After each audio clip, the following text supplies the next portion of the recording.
ನಾಳೆ ನಾವೆಲ್ಲರೂ ಕೂಡ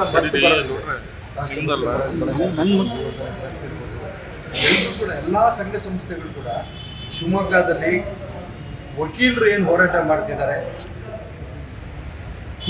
ಹೈಕೋರ್ಟ್ನ ಪೀಠ, ಸಂಚಾರಿ ಪೀಠ ಶಿವಮೊಗ್ಗಕ್ಕೆ ಆಗಬೇಕು ಅನ್ನೋ ಇಲ್ಲಿ ಹೋರಾಟ ಮಾಡ್ತಿದ್ದಾರೆ. ಈ ಹೋರಾಟಕ್ಕೆ ನಾವು ನಾಳೆ ಬೆಳಿಗ್ಗೆ 11 ಗಂಟೆಗೆ ಜಿಲ್ಲಾಧಿಕಾರಿಗಳ ಹತ್ರ ಬಂದು ನಾವು ಮನವಿ ಕೊಡ್ತಾ ಇದ್ದೇವೆ. ಶಿವಮೊಗ್ಗದಲ್ಲೇ ಉಳಿಬೇಕು. ಕಾರಣ ಏನು? ಜಸ್ವಂತ್ ಸಿಂಗ್ ರಿಪೋರ್ಟು ಇದೆ, ಇಲ್ಲಿಗೆ ಆಗಬೇಕು.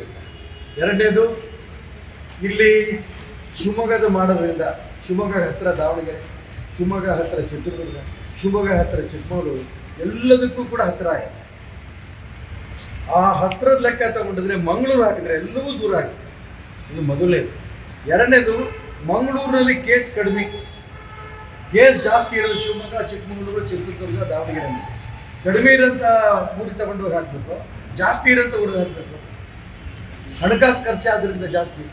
ಇದೆಲ್ಲವನ್ನು ಗಮನಿಸಿ ಕರ್ನಾಟಕ ರಾಜ್ಯ ಸರ್ಕಾರ ಯಾವ ಕಾರಣಕ್ಕೂ ಕೂಡ ಆ ಪೀಠ ಏನಿದೆ, ಹೈಕೋರ್ಟ್ ಪೀಠ ಶಿವಮೊಗ್ಗದಲ್ಲೇ ಆಗಬೇಕು ಅಂತ ಒತ್ತಾಯ ಮಾಡೋದಕ್ಕೆ ನಾಳೆ ಜಿಲ್ಲಾ ರಕ್ಷಣಾಧಿಕಾರಿಗಳಿಗೆ, ಜಿಲ್ಲಾಧಿಕಾರಿಗಳಿಗೆ ಅವ್ರ ಮುಖಾಂತರ ಸರ್ಕಾರಕ್ಕೆ ನಾವು ಮನವಿ ಕೊಡ್ತಾ ಇದ್ದೀವಿ.